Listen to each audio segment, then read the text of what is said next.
Bendiciones a todos, gloria a Dios. Bueno, vamos a abrir nuestras Biblias en Jueces capítulo 6. Sí, podemos estar puestos de pie, si no pueden, se pueden quedar sentados. Jueces capítulo 6. Nuestro tema esta mañana es héroes reacios. Jueces 6. Cuando tenga digan amén.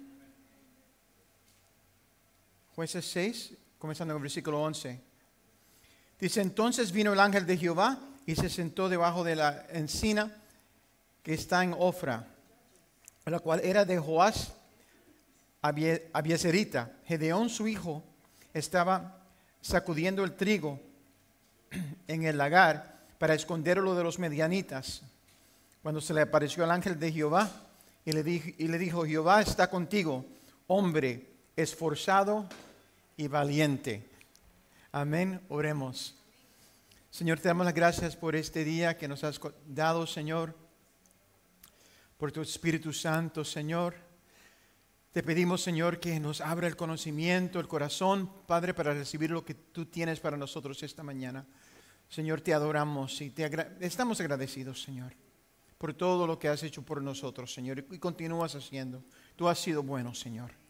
Espíritu Santo, muévete en el nombre de Jesús.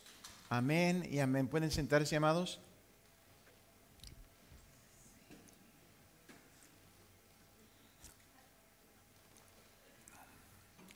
El Señor puso en mi corazón hablar de Gedeón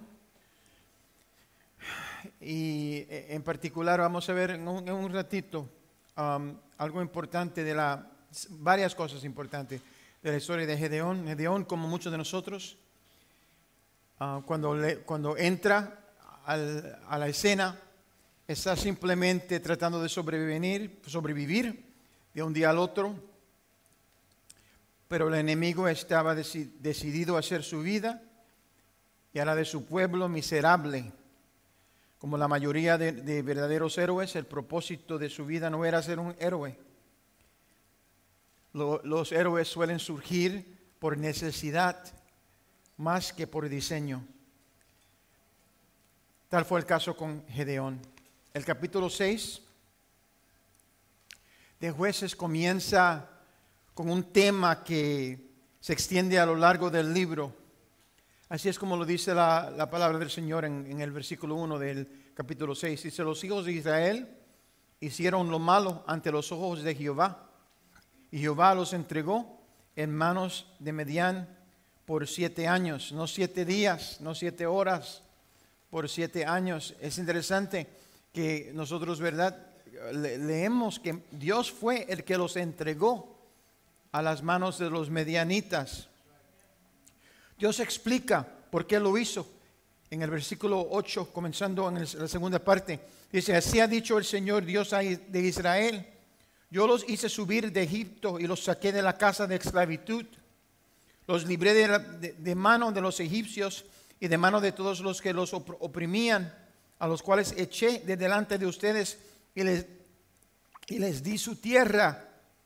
Y les dije, yo soy el Señor su Dios, no veneren a los dioses de los amorreos en cuya tierra habitan, pero no han obedecido mi voz.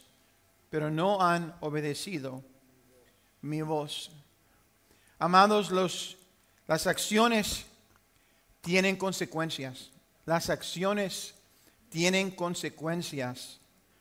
Israel estaba pecando contra Dios al hacer las cosas malas en violación de los mandamientos del Señor, y como resultado, Dios mismo, como le dije anteriormente, no el diablo, decide entregarlos a los midianitas, sus opresores. Lo que plantea el importante punto de que antes de culpar al diablo por el lío particular en que nos encontramos, tal vez sería importante darle un vistazo más cerca a lo que pudimos haber hecho para meternos en esa situación. Un Israel obediente habría obtenido la protección de Dios sobre sus enemigos. ¿Qué es el punto? El punto es que Dios a menudo usa las circunstancias de nuestras vidas para hacernos abrir los ojos. Estaba hablando con mi esposa hoy cuando estaba guiando aquí a la iglesia. Y estábamos hablando de eso, que el Señor usa los enemigos a veces nos trata bien, nos trata con su palabra, con dulzuras y cuanta cosa, y no lo escuchamos. Seguimos desobedeciendo su palabra. Y a veces Dios se pone bien creativo. Dice, si no aprenden de mí, van a aprender de otros. Y aquí fue lo que hizo. La parábola del hijo pródigo es un buen ejemplo de ello. ¿Qué hace el hijo pródigo? Insulta a su padre, exige su herencia antes de que su padre muriera. Eso es muy importante. Antes de que muriera exigió su herencia. Y luego abandona a la familia para irse a un país extranjero, donde dice la palabra de Dios, desperdicia todo su dinero. Luego comienza a morirse de hambre, debido a una hambruna en la tierra, ¿verdad? Causada, me imagino, por Dios. Acepta un trabajo repugnante, ¿verdad? Una cosa que un judío más nunca haría, cuidando a cerdos. Y la Biblia luego nos dice que la comida para los cerdos empezó a parecerle bastante buena, porque se estaban muriendo de hambre. Esas son las circunstancias que Dios usa para abrir sus ojos. La palabra de Dios nos dice en Lucas 15, versículo 17, hablando del hijo pródigo, dice, volviendo en sí. ¿Cuántos se recuerdan cuando estaban locos en las cosas del mundo? Uno piensa como te estaba viviendo su vida, diga, ¿qué estaba yo pensando? Bueno, no estaba pensando, eso fue el problema, ¿verdad? Cuando volviendo en sí dijo, ¿cuántos jornaleros en casa de mi padre tienen abundancia de pan? Y yo aquí perezco de hambre. Amados, la opresión de los medianitas contra Israel en el tiempo de Gedeón fue tan dura y cruel que los israelitas abandonaron sus hogares y se escondieron en las montañas y en cuevas. Cada vez que plantaban cultivos, no solo los medianitas, sino también los amalequitas y otros grupos merodeadores los atacaban, acampaban en la tierra, destruían sus cultivos y se llevaban todo su ganado. En términos del tamaño de los ejércitos invasores, dice la palabra, y eso es significativo cuando finalmente vemos la liberación de Dios. Dice la palabra de Dios, Jueces 6, versículo 5, con sus tiendas y sus ganados subían como una inmensa nube de langostas. Ellos y sus camellos eran innumerables. Ellos y sus camellos eran innumerables. Una cosa es cuando viene un enemigo y lo ve, ¿verdad? ¿Cuántos tuvieron problemas en la escuela? A veces alguien trató de molestarlo a uno. Y uno como que lo mira para de arriba, ¿lo puedo coger o no? Pero si una persona, ay no creo que, ni la fe me va a ayudar con eso, gloria a Dios. Eran innumerables. Al final se quedaron sin nada. ¿A causa de qué? A causa de su pecado. Y así los israelitas estaban muriéndose de hambre. Lo que resulta en dos puntos importantes. El primero es, número uno, la desobediencia y el pecado traen hambre. La desobediencia y el pecado traen hambre. La gente muere en desiertos, amados. Los huesos secos se encuentran en los desiertos. La desobediencia puede no ser un pecado manifiesto y discernible. Puede ser simplemente escuchar tu propia voz o la voz del enemigo y confundirla con la voz de Dios. A final del día, amados, nos separa de Dios y comenzamos a morirnos de hambre espiritualmente. ¿Cuántos se han apartado o han llegado a un sitio seco en su vida? Qué terrible, ¿verdad? Como que nada satisface. ¿Por qué? Porque la satisfacción solo viene de Jesús. No hay nada más. Amado, y una vez que nosotros probamos lo que Dios tiene. Yo siempre uso el ejemplo de White Castle. Esas hamburguesas que te molestan el estómago cuando te las comes. Pero qué ricas son, ¿verdad? Terrible. Pero uno piensa que son tan buenas hasta que come comida verdadera, un buen bistec, una comida, ¿verdad? Criolla. Y uno se olvida del White Castle, que el White Castle se quede allá. Amados, una vez que nosotros realmente experimentamos lo que es lo que el Señor nos ofrece, ¿verdad? Es que ahí llegamos a verdaderamente experimentar lo que es ser satisfecho. Número 2, el enemigo quiere separarte, quiere aislarte. Él quiere que dejes tu hogar espiritual para que puedas morirte de hambre. Lo que he visto una y otra vez en Hope Center. La gente abandona la tribu y se encuentran en un lugar muy oscuro y seco. Las razones realmente no importan, siempre y cuando estén separados de la tribu en la que Dios los ha colocado.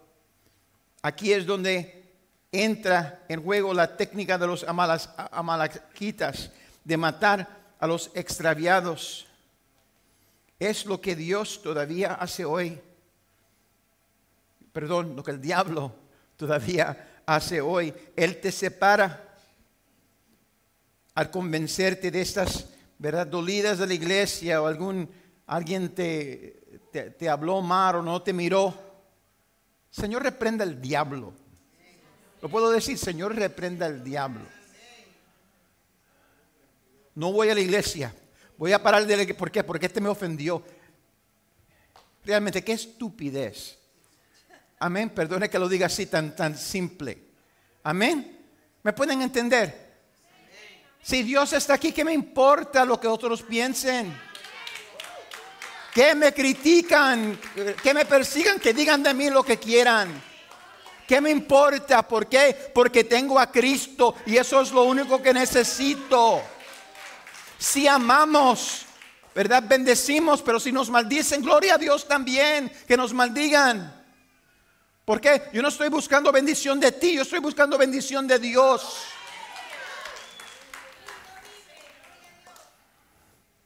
Eso es lo que los amalequitas hacían, eran expertos en eso.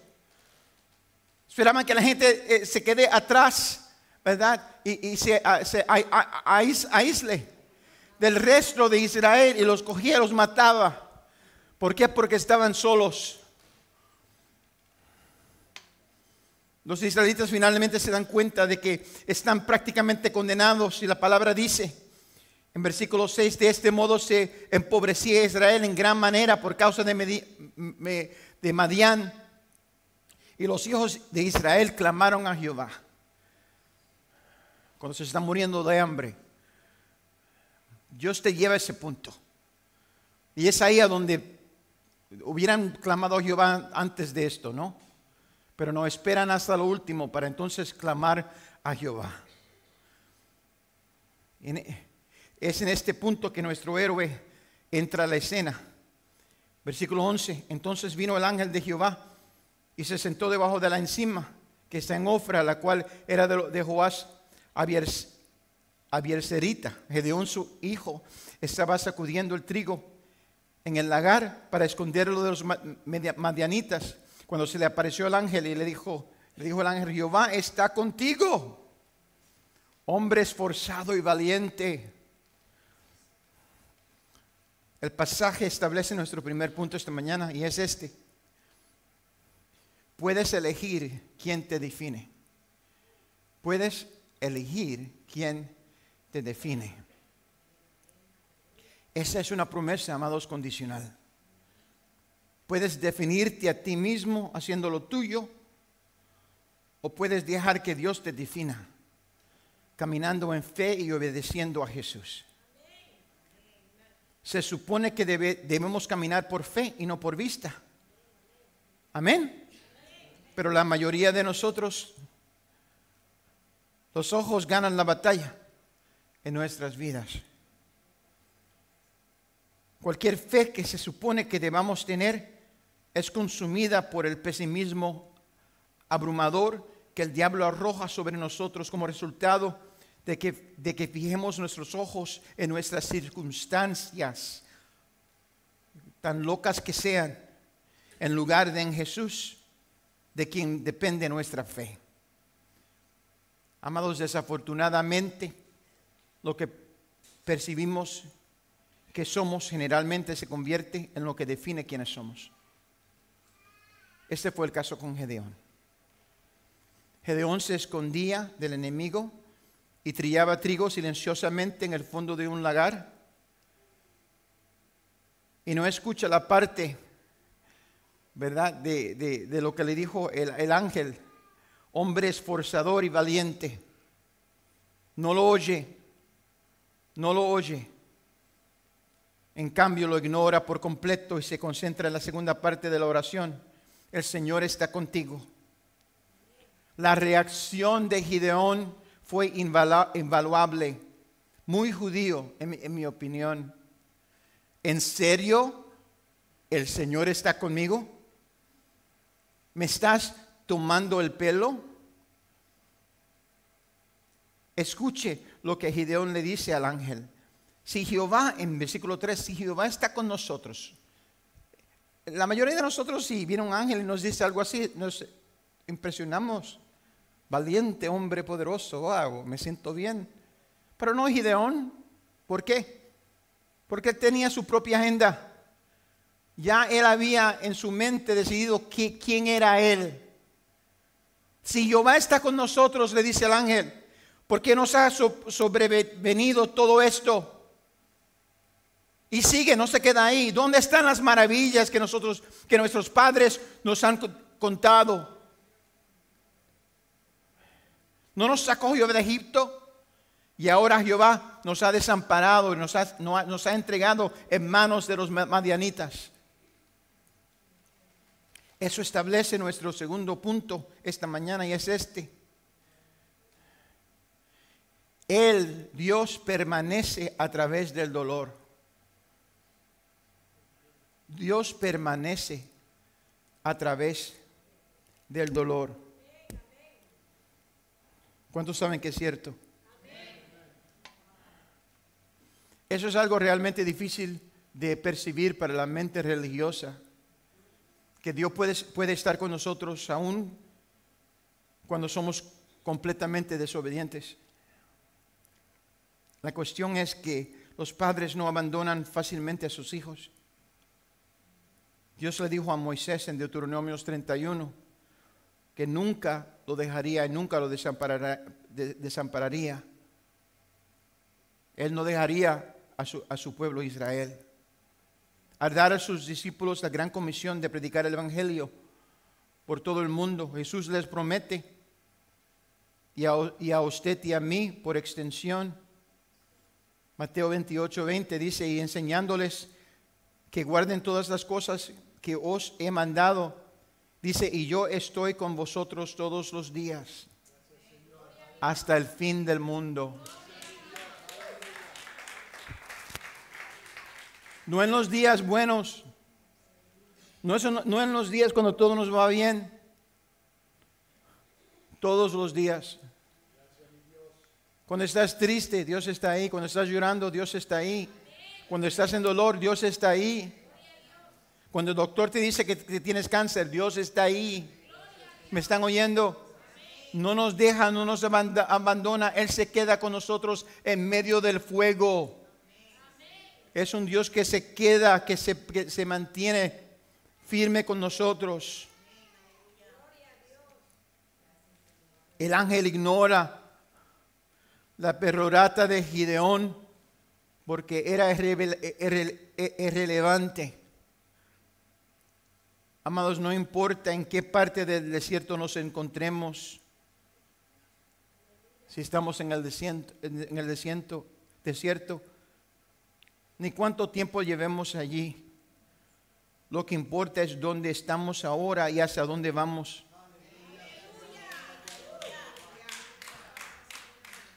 El problema es que como Gedeón permitimos que las circunstancias nos ensordezcan ante la voz de Dios, porque estamos demasiado ocupados escuchando nuestras propias quejas.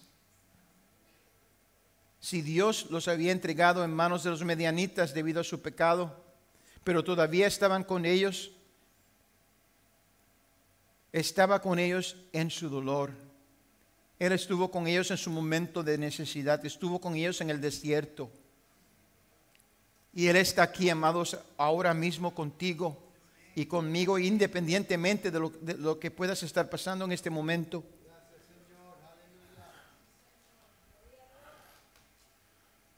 El diablo te dice que Dios te ha abandonado. Es una mentira. Dios está ahí. El diablo te dice que no se está hablando. No, Él está hablando. La pregunta es, ¿estamos escuchando su voz? ¿O estamos escuchando nuestras propias quejas sobre la voz de Dios? Eso nos lleva al tercer punto, y es este. Si el Señor te elige, Él te equipa. Si el Señor te elige, Él te equipa. Gedeón realmente no pensaba que él era digno de ser elegido. Y lo vamos a leer en un momento. Y quizás tú y yo nos sentimos igual. ¿Por qué Dios nos va a escoger a nosotros? Si somos, verdad, tan tercos, si somos tan problemáticos exactamente. Por eso es que Dios te elige. Que sí, exactamente. Para que no te vanaglorie, para que no te diga que yo recibo eso del Señor porque soy digno de recibirlo en embuste. Tú lo recibes y yo lo recibimos porque Él es misericordioso, porque Él es bondadoso, porque Él es hacedor de milagros. Dios le dice a Gedeón, ve con esta tu fuerza. Qué cosa interesante a decir una persona que está oprimida, una persona que se piensa que es nada. Y le dice, ve con tu fuerza, que sí, ¿qué? Ve con tu fuerza. Yo no tengo fuerza. Dice, y salvarás a Israel de las manos de madianitas. Me estoy escondiendo de ellos. Ellos me están robando a mí como cualquier otra persona. Y el ángel me dice que tú en tus fuerzas vas a salvar a Israel. Retóricamente, Dios le hace la pregunta, ¿no te envío yo? Mire a su vecino y dígale, ¿quién te envió? Eso es lo importante. Si vamos porque nos da la gana es una cosa, si vamos porque Dios nos envió, vamos a recibir un resultado bastante diferente. Una declaración fascinante para una persona que hasta ahora se había convertido en un experto en correr y esconderse. Tal vez sea la forma en que has manejado los desafíos espirituales en tu vida, corriendo y escondiéndote, creyendo que nunca podrás ser lo suficientemente fuerte para vencer al enemigo de tu alma. Los creyentes de hoy día quieren predicar el mensaje salvador de la cruz, evitando al mismo tiempo la necesidad de explicar la razón por la cual la sangre de Jesús tuvo que ser derramada en el primer lugar. A menudo, amados, evitamos decir la verdad con amor porque podríamos ofender a alguien al tocar su particular vaca sagrada o su visión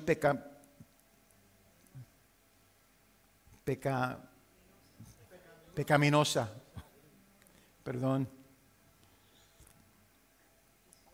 La visión pecaminosa del mundo. Esto es lo que se dice a la iglesia de Tiatira en Apocalipsis capítulo 2. Vayan conmigo, Apocalipsis 2:20.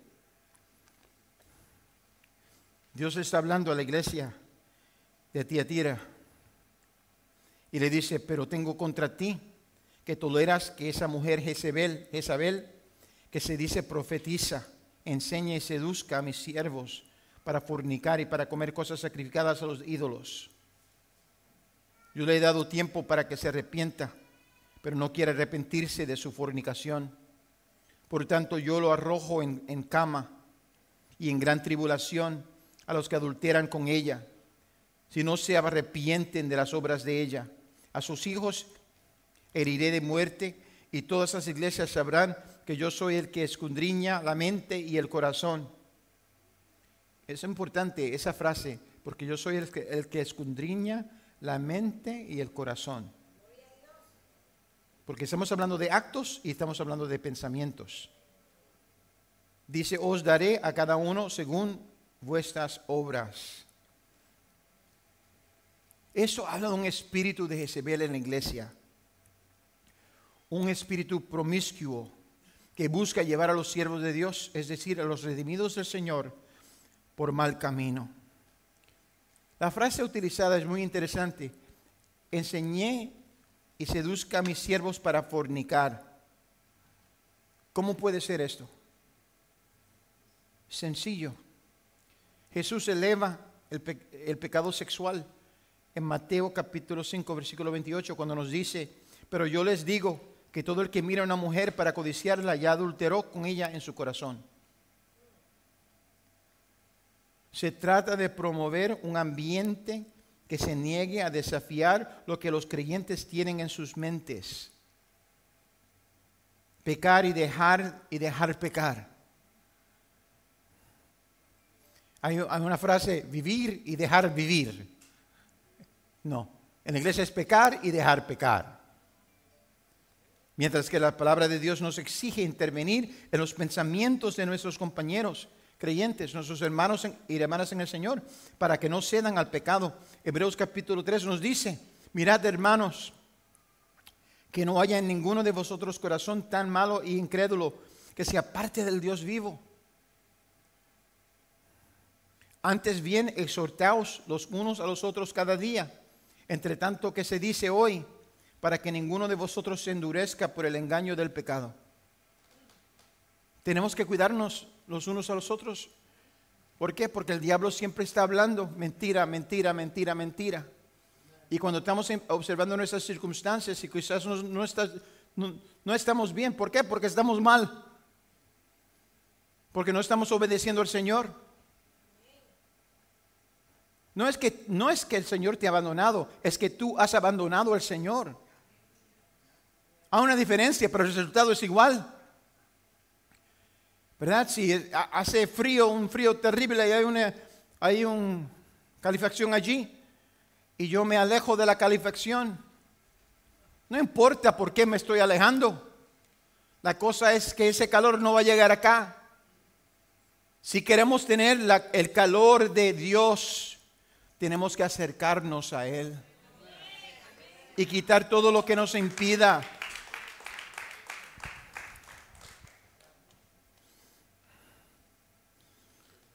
Enseñándoles a comer cosas sacrificadas a los ídolos. Eso se refiere a las enseñanzas de Pablo en 1 Corintios capítulo 8, versículo 12. De esa manera, pecando contra los hermanos, hiriendo sus débiles conciencias, contra Cristo están pecando. Eso habla de una actitud que dice que está bien deleitarse en la mesa de los demonios mientras se afirma servir a Dios. 1 Corintios 10 dice, no podéis beber en la copa del Señor en la copa de demonios. No podéis participar en la mesa del Señor en la mesa de los demonios. ¿Por qué los creyentes querrían sentarse a comer y a beber en la mesa de demonios? Es una cosa muy interesante. Porque queremos encajarlo. Queremos vernos bien con ellos. Queremos ser amados por el mundo. Y así comprometemos la palabra de Dios a diluirla y destruir así su mensaje. Como muchos de nosotros, Gedeón se sentía cómodo en su desorden. Interesante. Escriban eso, cómodos en su desorden. Y entonces pone excusas. Comienza afirmando que su clan era el más débil. Básicamente señala que es un perdedor en una familia de perdedores. De eso estaba predicando el evangelista James Aladran, ¿verdad? Estamos en una familia que Dios sabe en qué nuestra familia estaba metida, qué afirmaban. Nuestros abuelos quizás eran espiritistas, cuánta cosa, ¿verdad? ¿Verdad? Y eso, ¿verdad? Visita a la próxima generación y la próxima generación. Pero ahora tenemos a Cristo, pero también somos de esa familia y tenemos que declarar en contra de lo que se estableció nuestro abuelo, abuela, lo que sea, y decirse, no, aquí se para, aquí para, yo soy hijo del Dios viviente. Esa maldición no fluye por esta parte de nuestra familia. La rompemos en el nombre de Jesús. También dice él que era el más pequeño de toda su familia. ¿Qué importa que sea el más pequeño? David era el más joven, pero fue el que Dios escogió. La pregunta no es si eres el más joven o el más pequeño o el más insignificante. La cosa es, ¿te llamó Dios o no? Si Él te llamó, Él te capacita, Él te empodera. Recibiréis poder, gloria a Dios. ¿De quién? Del Espíritu Santo. ¿Para hacer qué? Lo que Dios quiera que tú hagas. Ahora entramos en un punto muy importante. Y es esto, porque Dios va a librar a Gedeón, eventualmente lo va a librar. Pero antes de que le dé la victoria contra los madianitas y los amalequitas, Él le exige que tenía que hacer ciertas cosas. Y es lo mismo. ¿Cuántos quieren la victoria en su vida? Bueno, hay ciertas cosas que tenemos que hacer en adelanto. Número 1. Le exige que derriba el altar de su propio padre, que su propio padre había construido para Baal. ¿Qué altares tenemos en nuestra casa? Es decir, aquí. ¿Qué está tomando el lugar de Dios? Es interesante, esas eran las cosas que su padre, el padre de Gedeón, era un tremendo impío. Él le hizo altares a Baal, ¿verdad? Que sacrificaban niños, ¿verdad? O Molech, ¿verdad? Y él tenía, Dios dijo, antes que tienes que derribar eso, tenemos que ir en contra de todo lo que el diablo ha pronunciado sobre nuestra familia y sobre nosotros en el nombre de Jesús. Luego Dios le pide a Gedeón que corte el poste de madera de acera de su padre. El polo era para una diosa de fertilidad, Acera, o Ishtar, o Venus, y muchos otros nombres por los que ha conocido este principado a lo largo de los siglos. Se trata de derribar y atacar disfunción sexual impía y la perversión en nuestros hogares y en nuestras vidas. No vamos a llegar a un punto donde tenemos la victoria a menos que no derribemos esos polos. En el nombre de Jesús lo cortemos. Es decirle, no tienes control sobre mi vida, no tienes control sobre mi mente. Yo soy de Cristo soy.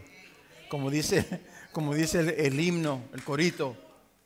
Gedeón entonces tuvo que construir un nuevo altar. Es interesante. Él derribe el altar de Baal, pero en el mismo sitio construye un altar a Dios. Cogemos lo que se usaba para el mal y ahora lo usamos para el bien.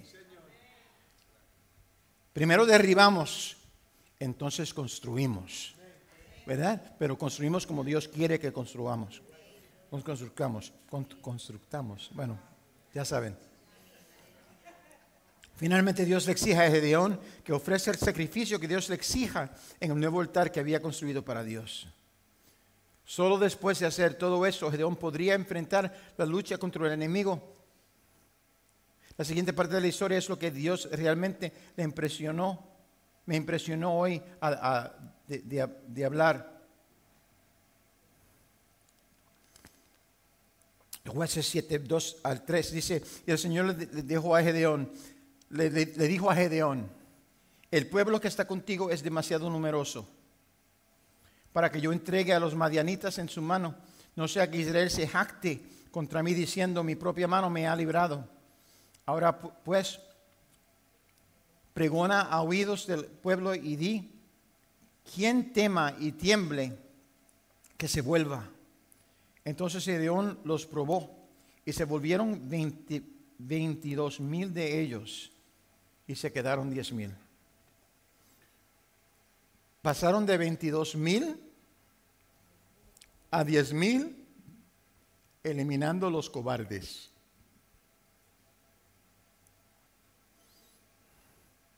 No querrás luchar junto a un cobarde. Escuche lo que dice el libro de Apocalipsis sobre los cobardes. Apocalipsis 21, versículo 8. Pero para los cobardes e incrédulos, para los abominables y homicidas, para los fornicarios y hechiceros, para los idólatras y todos los mentirosos, su herencia será el lago que arde con fuego y azufre, que es la muerte segunda. ¿Con qué comienza? Con los cobardes.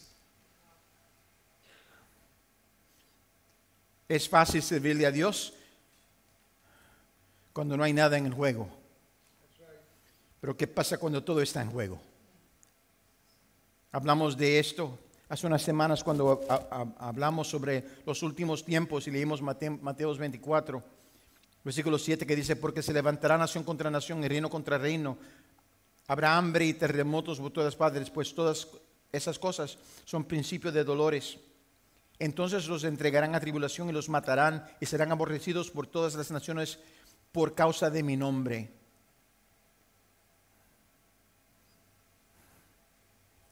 Qué interesante, ¿verdad?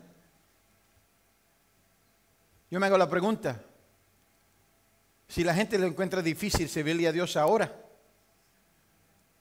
¿qué pasará cuando la verdadera tribulación comienza? Es interesante cuando Jesús estaba dando la parábola del juez injusto.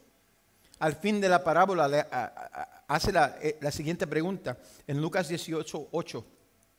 Sin embargo, cuando venga el Hijo del Hombre, ¿hallará fe en la tierra? Cuando venga el Hijo del Hombre, ¿hallará fe en la tierra? Nos guste o no, estemos preparados para ello o no, Jesús está poniendo fin al cristianismo conveniente. Pablo dijo en su carta a la iglesia de Éfeso, capítulo 6, versículo 12, porque nuestra lucha no es contra sangre ni carne, sino contra principados, contra autoridades o poderes, contra los gobernantes de esas tinieblas, contra espíritus de maldad en los lugares celestiales. Por esta causa, tomen toda la armadura de Dios para que puedan resistir en el día malo y después de haberlo logrado todo, quedar firmes. Amados, llegará un punto en que nosotros como pueblo de Dios no podremos hacer mucho en lo físico. Incluso Israel llegará a este punto proféticamente antes de que Jesús venga a salvarlos.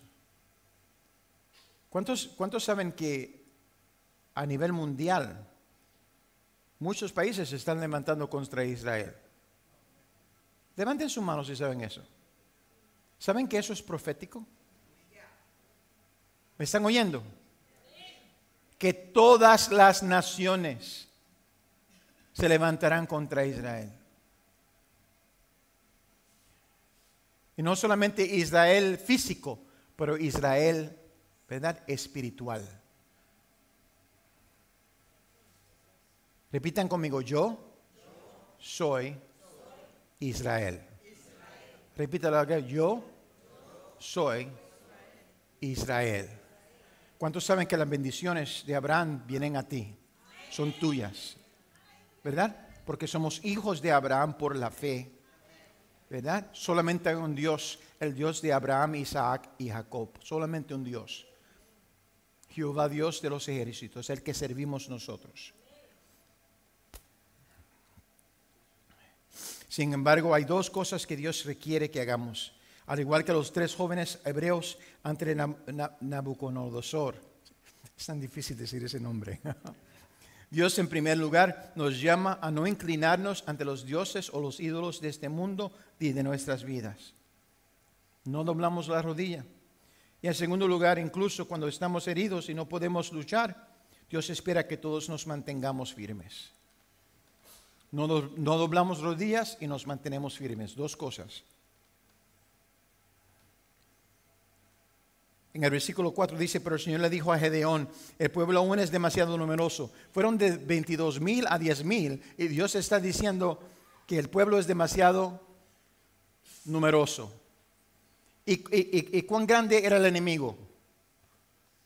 Como una nube de langostas. ¿Se recuerda? Acabamos de leer eso. Miles y miles y miles de gente. Vamos de 22,000 a 10,000 y Dios dice, mira, tienen demasiada gente. Halos descender a las aguas y allí te los probaré. Del que yo te diga, este irá contigo, ese irá contigo. Pero de cualquier que yo diga, este no irá contigo, el tal no irá. Entonces hizo descender el pueblo a las aguas y el Señor le dijo a Gedeón, todo el que llama el agua con su lengua, como lama un perro, lo pondrás aparte. Asimismo, cualquiera que se doble sobre sus rodillas para beber. El número de los hombres que lamieron el agua, llevándolo a su boca con la mano fue 300. Todo el resto del pueblo se dobló sobre sus rodillas para beber agua. Entonces el Señor le dijo a Gedeón, con los 300 hombres que lamieron el agua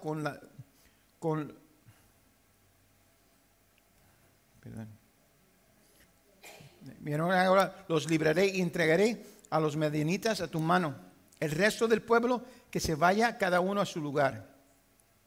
Tomaron en sus manos las provisiones del pueblo y las cornetas, y él despidió a todos aquellos hombres de Israel, cada uno a su morada, pero retuvo a los 300 hombres. El campamento de Madián estaba abajo en el valle. Repita, de 22,000 a 10,000 a 300. Ahora las cosas se están poniendo bien interesantes. Note que los hombres que se inclinaban, una cosa que es importante, a los que tomaron el agua con la mano y la bebieron, ¿verdad? Eso fueron 300. El resto tenían hambre, ¿verdad? Físico, necesidades físicas, querían satisfacerse inmediatamente y se arrodillaron para beber el agua. Esos Dios no iba a usar. El que se arrodilla para satisfacer sus necesidades. Es una cosa muy importante. ¿Por qué? Porque nos comprometemos. ¿Por qué? Porque tenemos necesidades. Ay, tengo que ahora trabajar los domingos, no voy a ir a la iglesia. Estás lambiendo el agua. Estás arrodillándote, ¿verdad? Ante el Dios de este mundo. ¿Y a qué estoy diciendo? Estoy siendo sincero. Esas rodillas solamente se hinclan a Dios.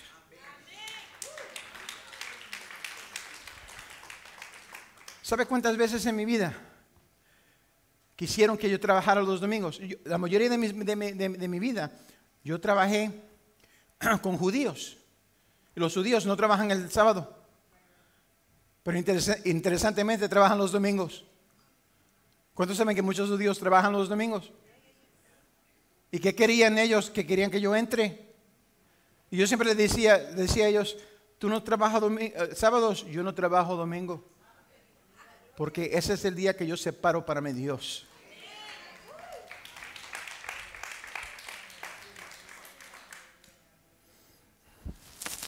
Cada uno permaneció en su lugar alrededor del campamento, pero todo el ejército se echó a correr y huyendo mientras los 300 hombres tocaban las cornetas.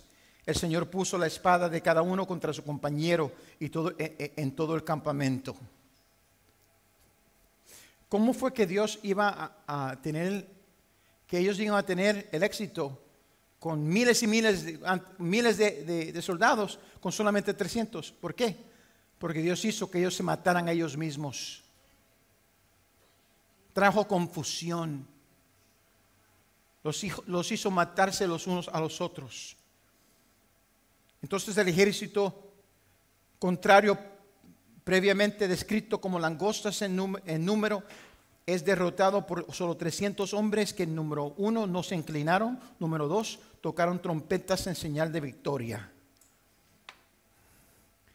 De manera similar en Josué 5:20 leemos, dice: entonces el pueblo gritó y tocaron las cornetas. Y sucedió que cuando el pueblo oyó el sonido de la corneta, gritó con gran estruendo, y los muros de Jericó se derrumbieron. Entonces el pueblo subió a la ciudad, cada uno directamente delante de él, y la tomaron. El punto es que con Dios nuestras bendiciones y victorias no son el resultado de números o de recursos naturales. En la historia de la viuda de Serepta en Primera de Reyes, capítulo 17, la Biblia dice que ella solo tenía un puñado de harina y un poco de aceite de olivo en una vasija. Y sin embargo, su obediencia al Señor, al dar lo que tenía, lo poco que tenía, al poner primero a Elías, el profeta de Dios, hizo que hubiera comida todos los días para Elías, la mujer y su familia, porque la harina de la tinaja no se acabó y el cantero de aceite no se acabó, conforme a la palabra del Señor hablada por medio de Elías. Tenía un poquito, recuérdate, se iba a morir. Le dice: mira, hazme un poco de harina o lo que sea, de pan. Y dice: mira, lo que tengo lo iba a cocinar y a darle a mi hijo y a morirnos. Eso era el plan de ella. Y ella dije: coge lo poquito que tiene y hazme a mí primero. Y Dios hará que eso no termine.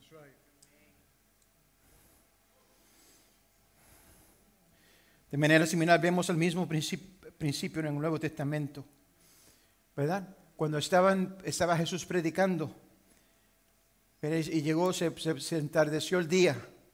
Dice la palabra de Dios que habían 5,000 personas. Y dice, no incluyendo las esposas y los hijos, lo dice. Y tenían, los discípulos dicen: mándalo al pueblo algo para que coman. Y él dijo: no, vamos a darle de comer. Y le dice: ¿qué tenemos? Yo no sé, aquí tenemos gente que trabaja en restaurante. Imagínense ustedes darle comida a 5,000 más esposas e hijos. Eso es un tremendo. ¿Cuántos días toma eso? ¿Cuánto tiempo? ¿Verdad? 5,000 más 15,000. Los judíos tienen muchos hijos. Yo no sé. Dice que tenían 5 panes y 2 peces que recibieron de un jovencito. 5 panes y 2 peces. Jesús los coge, los levanta y los bendice. ¿Sabe qué importa? Que Dios coja lo que le demos y lo bendiga. Gloria a Dios. Él entonces coge esos panes y esos peces y se los da a sus discípulos. Este milagro no lo va a hacer él. Este milagro va a surgir por las manos de sus discípulos. ¿Por qué? Porque le dudaron. Estaban trabajando en la carne. No tenemos lo suficiente para hacerlo. Ajá, no tenemos. Aquí tiene un pan. Ve y dale de comer a 20,000 personas. Y ellos, yo me imagino que comenzaron dando pedacitos pequeñitos.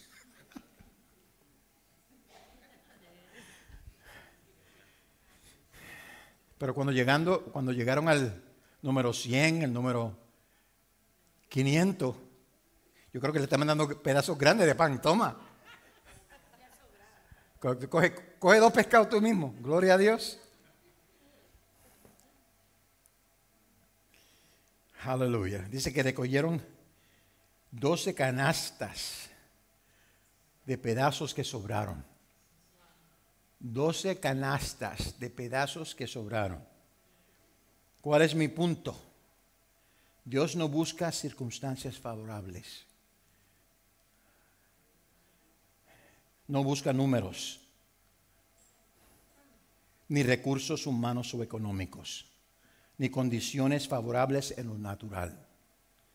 Dios está buscando un pueblo que se atreva a creerle a Dios para darles lo poco que tengan, sabiendo que Dios lo multiplicará y los bendecirá por su obediencia. Dios respalda la obediencia.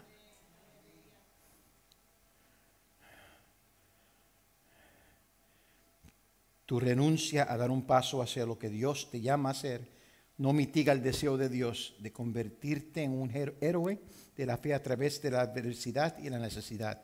La pregunta es, ¿estás dispuesto a confiar en Él lo suficiente como para obedecer sus mandamientos y entregarle a Jesús lo poco que puedas tener en lo natural para que Él te bendiga a ti y a tus seres queridos? ¿Estás dispuesto a darle a Dios lo poco que tienes? Por fe. Por fe.